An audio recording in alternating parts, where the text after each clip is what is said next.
अस्सलाम वालेकुम दोस्तों, आज मैं आपके लिए लेकर आई हूँ एक बड़ी ही लाजवाब रेसिपी। बड़ी ही कमाल की रेसिपी है ये। यकीन मानिए मुद्दतों तक आप भूल नहीं पाएंगे इस रेसिपी को, इस जायके को। इस मज़ेदार रेसिपी को बनाने के लिए मैंने 7 अदद मीडियम साइज़ के आलू लिए हैं। आलू को अच्छी तरह से पहले मैंने वॉश कर लिया था। अब इसमें अंडे हम डालेंगे। अंडे मैंने यहाँ पर 1 दर्जन अंडे लिए हैं। तो अंडे डालने के बाद अब इसमें खूब सारा पानी डालेंगे कि अंडे और आलू इसमें अच्छी तरह से डूब जाएं। इतना पानी इसमें हम डालेंगे। तो चलिए अब हम इसे गैस पर रखते हैं। इसमें हमने कुछ भी नहीं डालना है, हम ऐसे ही इन्हें बॉईल करेंगे। तो मैंने यहाँ पर गैस का फ्लेम ऑन कर दिया है, ढक्कन लगा दिया है ताकि जल्दी से स्टीम बन जाए। तो जैसे ही उबाल आ जाएगा तो उसके 15 मिनट तक हमने इन्हें बॉईल करना है। तो यहाँ टोटल उबाल आने के बाद 15 मिनट हो चुके हैं। तो यहाँ पर देखिए अंडे और आलू दोनों चीज़ें बॉयल हो चुकी हैं। अब हमने अंडे निकाल लेने हैं। तो यहाँ पर सबसे पहले मैं अंडे निकाल गई हूँ। 15 मिनट लगते हैं बॉयल होने में। तो इस तरीके से हमने अंडे सारे बॉयल कर लिए। आलू भी चेक कर लेते हैं। तो यहाँ पर मैं चेक करूँगी पहले। देखिए आलू भी एकदम सॉफ्ट हो गए हैं, तो आलू भी हम निकाल लेंगे। आलू भी अच्छी तरह से गल चुके हैं। तो दोनों चीज़ों को मैंने निकाल लिया है। अब इन्हें हम ठंडा होने देंगे। जब ये ठंडे हो जाएंगी दोनों चीज़ें, तो आलू का छिलका उतार के हम इसे छोटे टुकड़ों में काट लेंगे। अंडों का भी देखिए मैंने छिलका उतार लिया है। तो इस तरीके से उबले हुए आलू और अंडे से बहुत ही लजीज सालन बनके तैयार होता है। यकीन मानिए आज जो तरीका मैं आप लोगों के साथ शेयर कर रही हूँ ना, ये जायका आप मुद्दतों तक भूल नहीं पाएंगे। बहुत ही लजीज इसका सालन बनके तैयार होगा। अंडों में इस तरीके से हमने फोक से इसमें निशान लगाने हैं, या आप छुरी की मदद से भी लगा सकते हैं। इससे ये होगा कि जब हम मसालों में अंडों की भुनाई करेंगे तो मसाला अंदर तक अंडों के जाएगा और बहुत अच्छा सा फ्लेवर आ जाता है। अब यहाँ एक मसाला रेडी कर लेते हैं। 3 मीडियम साइज़ के मैंने टमाटर लिए हैं। लहसुन है 10 से 15 जवे, अदरक है 2 इंच का टुकड़ा। इसके बाद हरी मिर्चें इसमें शामिल कर देंगे। 4 हरी मिर्चें मैंने डाल दी हैं। आधा कप दही इसमें शामिल कर देंगे। दही और टमाटर आपने दोनों ही डालने हैं। अब खुशबू के लिए जायफल जावित्री इसमें डालेंगे। तो यहाँ पर 1/4 टुकड़ा मैंने जायफल का लिया है। जावित्री का फूल है एक टूटा हुआ, 1 फूल मैंने जावित्री का लिया था। तो ये दोनों चीज़ें इसमें शामिल कर दी। अब तली हुई प्याज डालेंगे। अगर आपके पास तली हुई प्याज नहीं है तो मैंने यहाँ पर 1/4 कप के बराबर ली है तली हुई प्याज। अगर आपके पास नहीं है तो आपने 2 मीडियम साइज़ की प्याज को ब्राउन करके लेना है। तो यहाँ पर इन सारी चीज़ों को पीस कर मैंने इनका पेस्ट बना लिया है। तो ये पेस्ट देखिए यहाँ पे बनके तैयार हो चुका है। तो चलिए अब हम सालन पकाना शुरू करते हैं। इसके लिए कढ़ाई में सबसे पहले हस्बे ज़रूरत कुकिंग ऑयल लेना है। अब इसमें साबुत गरम मसाले जाएंगे, जिसमें 4 छोटी इलायची हैं, 2 बड़ी इलायची हैं, लौंग है 8 से 10 अदद, 1 अदद बादियान का फूल है, काली मिर्च है आधा चम्मच, 2 तेज़पात के पत्ते हैं, साथ ही में 2 अदद मैंने दालचीनी के टुकड़े लिए हैं। अब इन्हें हल्का सा पहले क्रैकल होने देंगे। इसके बाद हम इसमें जो पेस्ट हमने बना के रखा है ये पूरा पेस्ट इसमें डाल देंगे। अब मिक्सी के जार में जो थोड़ा बहुत मसाला लगा रह गया है इसे हमने ज़ाया नहीं करना है। इसमें हम पानी डालेंगे। आधे से पौना कप के बराबर इसमें पानी डालकर हमने ये भी इसमें शामिल कर देना है। तो यहाँ पर मिक्स कर लेंगे इसे अच्छी तरह से। और अब इसमें हम पाउडर मसाले ऐड कर लेते हैं। तो सबसे पहले लाल मिर्च का पाउडर डालेंगे 1 टेबल स्पून, 1 टेबल स्पून ज़ीरा पाउडर, 2 टेबल स्पून धनिया पाउडर इसमें जाएगा। धनिया पाउडर का इस्तेमाल आपने ज़्यादा करना है।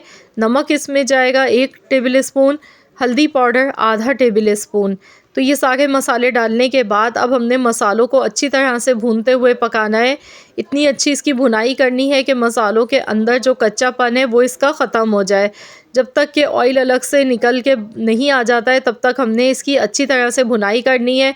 तो 2 चम्मच के करीब पानी मैंने इसमें मज़ीद और डाला है ताकि मसालों में बहुत अच्छी सी खुशबू आने लगे। मसालों को आपने अच्छी तरह से भूनते हुए पकाना है, तभी आपका सालन का जो शोरबा है वो अच्छा और मज़े का बनके तैयार होगा। तो यहाँ पर देखिए मैं इसकी भुनाई कर रही हूँ। देखिए भुनाई हो चुकी है। ऑयल सारा देखिए एकदम ऊपर आ चुका है और मसाला भी अच्छी तरह से भून चुका है। अब इसमें हमने अंडे शामिल करने हैं। तो यहाँ पर बॉयल किए हुए अंडे इसमें हमने डाल देने हैं। सबसे पहले हम अंडों को भून लेते हैं मसाले के साथ।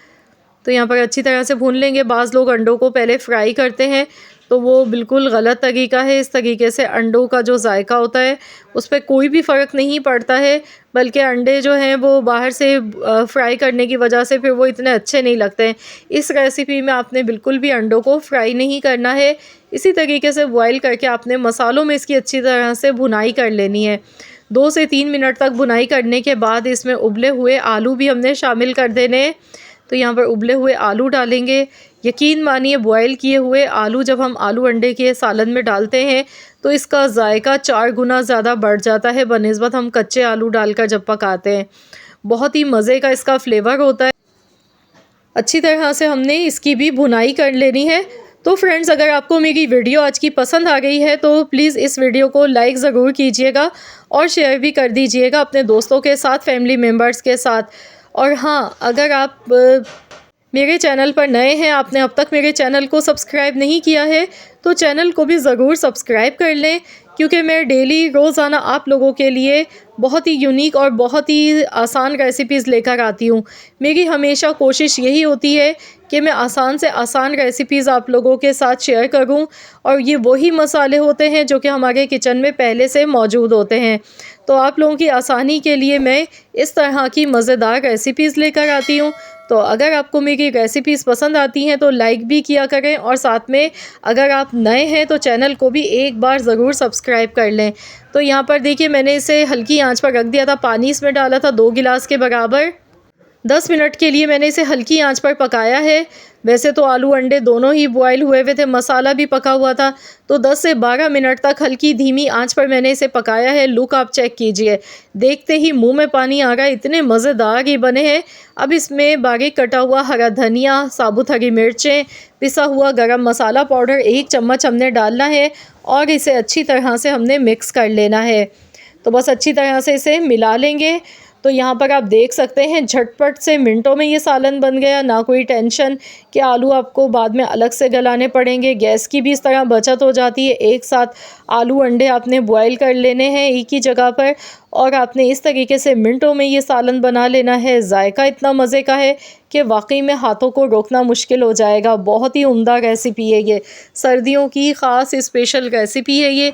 तो मुझे पूरी उम्मीद है कि इंशाअल्लाह ताला मेरी आज की ये रेसिपी आप सबको पसंद आई होगी। अगर रेसिपी पसंद आई है तो अपना फ़ीडबैक मेरे साथ ज़रूर शेयर कीजिएगा। इस रेसिपी को ट्राई करें और अपना फ़ीडबैक मेरे साथ ज़रूर शेयर करें। अल्हम्दुलिल्लाह, इंशाअल्लाह ताला मुझे पूरी उम्मीद है कि ये रेसिपी आप सबको बेहद पसंद आने वाली है। आप इसे गर्मा गर्म चपाती के साथ खाएं, यकीन मानिए मज़ा आ जाएगा। या फिर नाश्ते में भी आप इसे खा सकते हैं। आलू अंडे बहुत ही मज़े के बने हैं। तो फिर मिलते हैं इंशाअल्लाह ताला एक और नई यूनिक रेसिपी के साथ। तो जब तक के लिए अल्लाह हाफ़िज़।